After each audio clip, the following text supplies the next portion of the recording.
What's the impact you want to have on the world? My impact would be people learn from me in a way that they are empowered by what I taught them. So that when they think of what they learned from me, they no longer think of me. They think of their own base of understanding of how this world works. And so that I become irrelevant. Ladies and gentlemen, boys and girls, back at you one more time. Your humble host, Out of Order Man. Today, we're going to switch it up a little bit. One of my favorite people on the internet and just period, one of my favorite people to listen to is Neil deGrasse Tyson. I think this man is brilliant. He's a natural teacher, the way he communicates. Really dig this dude. Big fan. All right. I got a couple real specific questions that I want to ask him one day if I ever get the chance. But that's another story for another day. Now, came across this. One of the reactors that I follow reacted to this. And I was watching her. I was watching the first couple of seconds and I was like, wait a minute. This is something I need to react to. All right. So it seemed like maybe 30 seconds of it. Seen the initial question. They asked him about life advice, something like that. And he started getting into that Neil deGrasse thing. What Jaren from XG said, punching like Tyson. I hope you feel the raps.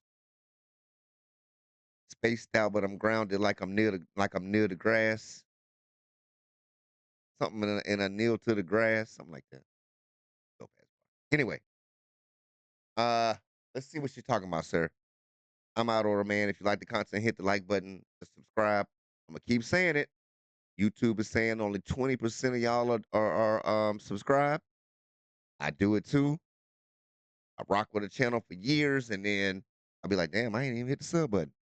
Go on and hit that button. Take a minute. I'll wait. Out of order. Who the hell do you think you're talking to? I've been around, you know. All right. Neil deGrasse. I just noticed that my daughter has drawn a heart on my screen. Okay. Yeah, we're definitely going to have a conversation about that. All right. Neil deGrasse. Life advice will leave you speechless. I'm sure it will. What's the impact you want to have on the world? My impact would be people learn from me in a way that they are empowered by what I taught them. So that when they think of what they learned from me, they no longer think of me. They think of their own base of understanding of how this world works. And so that I become irrelevant. Because if people say, this is true because Tyson said so, then I failed. That's not how you teach someone. That's teaching them by authority. I want to teach you how to think about the world, and then you say, I have a new way to understand the world, and you just run off. You don't even look back, because a new level of hunger has descended upon you, and methods and tools to feed that hunger are now accessible to you. So my impact would be that others are impacted and they don't even remember that I had something to do with it. On my tombstone, I want the epitaph, be ashamed to die until you have scored some victory for humanity. And a victory for humanity is not a victory for yourself. It's not statues, it's not your name, it's just humanity's better off. Any of us, I think, should want the world to be a little better off for you having lived in it. That doesn't mean people... That reminds me of a quote. He just this might not even apply because it's still self-serving a little bit, but not as much as you would think. But it was a quote I said, when you wake up every day, are you grinding for your first name or for your last name? You know, everything that you do, especially if you have children, are you grinding for your first name or your last name? Your first name is you, right? Your last name, that's your legacy. That's what's going to be here when you're gone. The things that you do, are you doing it for your first name or your last praising you, not even about that.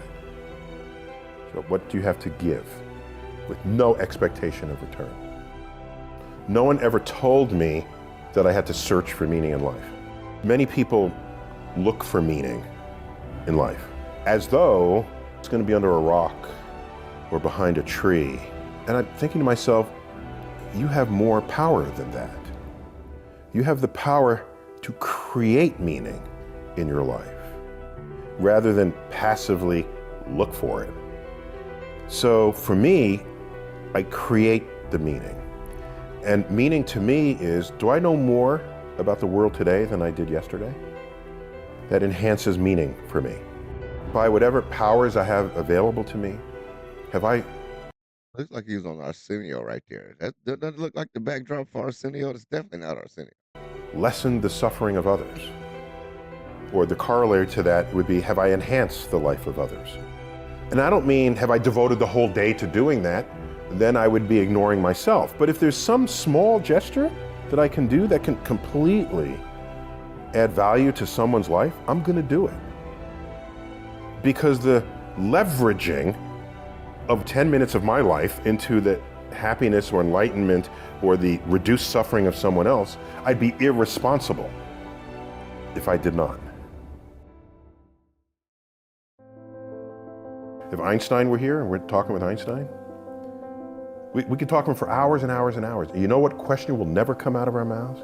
Is, what college did you go to? I want to go to that same college. I bet most of your people who've sat in this chair, it's not about what college they went to. It's about their own initiative, their own drive, their own ambitions, their own curiosity. That is not taught in school, sadly. School, they view you as this empty vessel that they pour information in, and you test it over here, you get a high grade, you're praised. Yeah. It's about memorization, retention, and then regurgitation. That's all school is.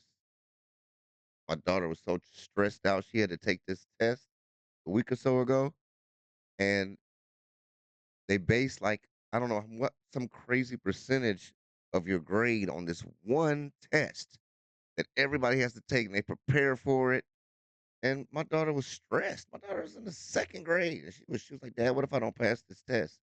I'm like, "Baby, you're gonna do well." We practiced it. I looked it up and got like some mock tests online, and we went over it, and she did very good. But to put that stress on a little girl on this one test, and I know the school gets funding based probably on that test, so they put all this energy in this test, and they put stress on these kids. It's just really, it's, excuse Is that who become the shakers and movers of the world? me. Memorization, what you're teaching. I don't think so. School should, as a minimum, preserve that curiosity for you. Yeah, if you lost some of it, because it's not going to be in all of us, put it back in. So that when you graduate school, you can give literal meaning to the word commencement. Commencement means beginning. It doesn't mean ending. And so you leave school and you say to yourself, I now know how. Wow. That is right. And it's called the commencement ceremony. I never thought of that. To learn. Yeah. I now have a curiosity of all things I have yet to be exposed to. And I will now become a lifelong learner.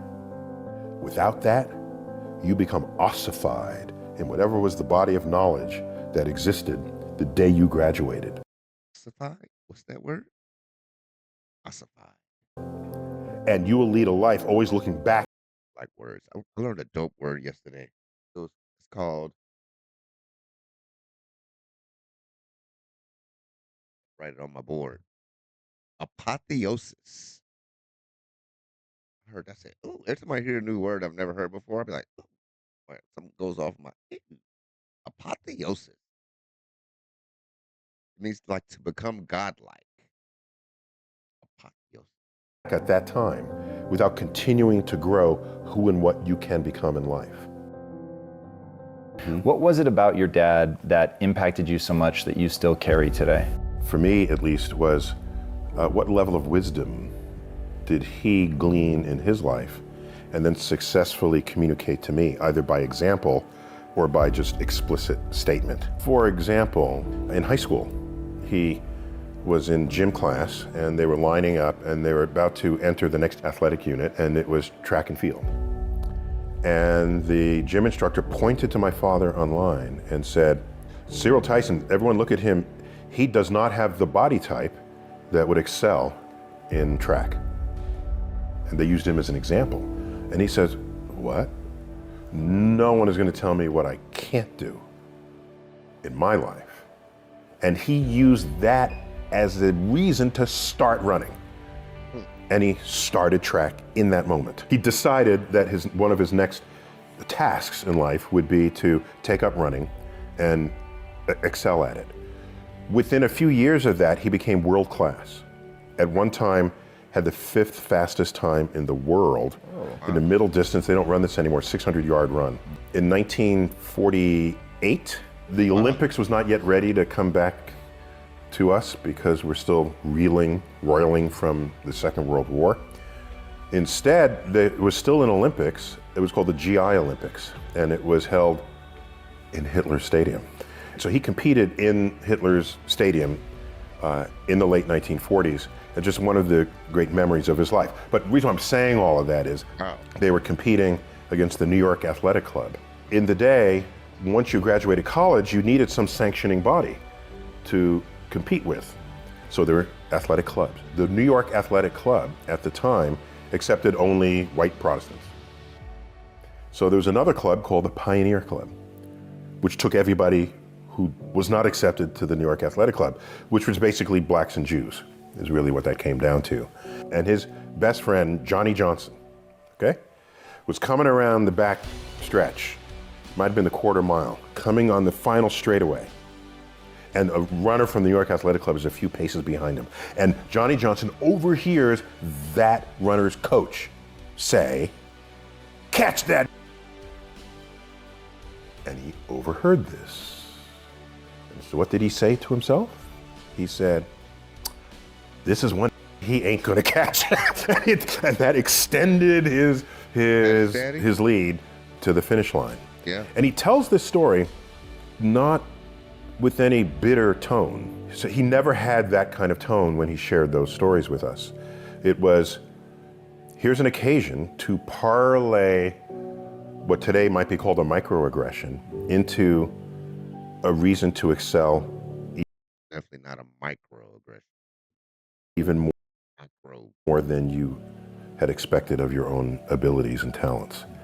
And so I have taken that lesson. Here's why the founders of IMI are betting on an ad platform you probably haven't thought of. In my opinion, going to be one of the top. With me. I had met Carl Sagan when I was 17. I was applying to colleges. He was at Cornell. I had been accepted at Cornell, but didn't know what college I wanted to go to. And the admissions office saw that I wasn't totally in the moment there. I didn't know this, they had forwarded my application to him for his reaction. I was already deep in the universe since I was 9. And he sent me a letter. He doesn't know me from Adam. I'm a 17-year-old kid from the Bronx. He's a professor of astronomy at Cornell University. And I get this letter and I open it and it says, I understand you like the same stuff I like. Do you want to come visit the campus to help you decide if you want to go to Cornell? Wow. It was like, whoa, now he hadn't done Cosmos yet, that's how old I am, but he was already famous. So I took him up on it. I took a bus up to Ithaca, New York. He met me outside his building on a Saturday, invited me up to his office, saw the labs. I'm there in front of him, he did something really cool. He reached back, didn't even look, grabbed a book off the shelf. It was one of his books. I thought that was a badass thing. Don't even have to look. That's one of my books, yep. Okay, here. And he signed it to me. Neil Tyson, future astronomer, signed Carl.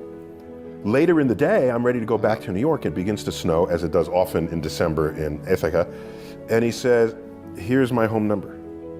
If the bus can't get through from the snow, spend the night with my family and go back tomorrow. I'm thinking, who am I? What? I'm nobody. But I was somebody to him. And I said to myself, if I'm ever as remotely famous as he is, I will treat students the way he has treated me. How do I create meaning in my life as I go forward? My first question of me wasn't, where do I find meaning? It was, how do I create meaning? And that started early teens. Did you help your kids with this? Is that something that you found a way to sort of educate on or pass down so that they would be asking a similar question instead of doing the sort of wander search thing? Yeah, I have an unorthodox approach to what we did with our kids. We discussed this, my wife and I wanted to make sure that however they were raised, that they retained the curiosity of childhood into adulthood. Okay, let's say there's a little toddler walking here, okay, crawling on the ground. It comes up and they start grabbing this. What's the first thing? Say, no, don't touch that. Okay, this was an experiment waiting to happen that you just squashed. This is a cup, it has water in it, okay? This is breakable. The kid doesn't know that. They want to experiment, so they'll grab it, it'll fall. They're gonna make a mess, and then I have to clean it up. So yeah, so I say, hey, don't touch that. Stop, stop. I do that. I do that all the time. I'm always telling my daughters, stop, get down, stop doing that. Probably need to stop doing that, or at least temper that a little bit. Wow, wow. You know what? This is a lot. This is a long. This is long. All right, we're gonna stop it right here, and we're gonna cut this into 2 videos because this is deep. I actually need to sit and ponder on a little bit of this. Neil deGrasse, man, he gets you thinking. That's why I like this guy. I really do like this brother. He makes you think. Like he said, I don't want you to think about me. I want you to think. That's the essence of a teacher. All right. Shout out to all the teachers I had that made an impact in my life because the best ones is the ones that make you think, that don't make you memorize shit. They make you think. Dr. Hyatt, Dr. Pollier, Ronald DeBeck.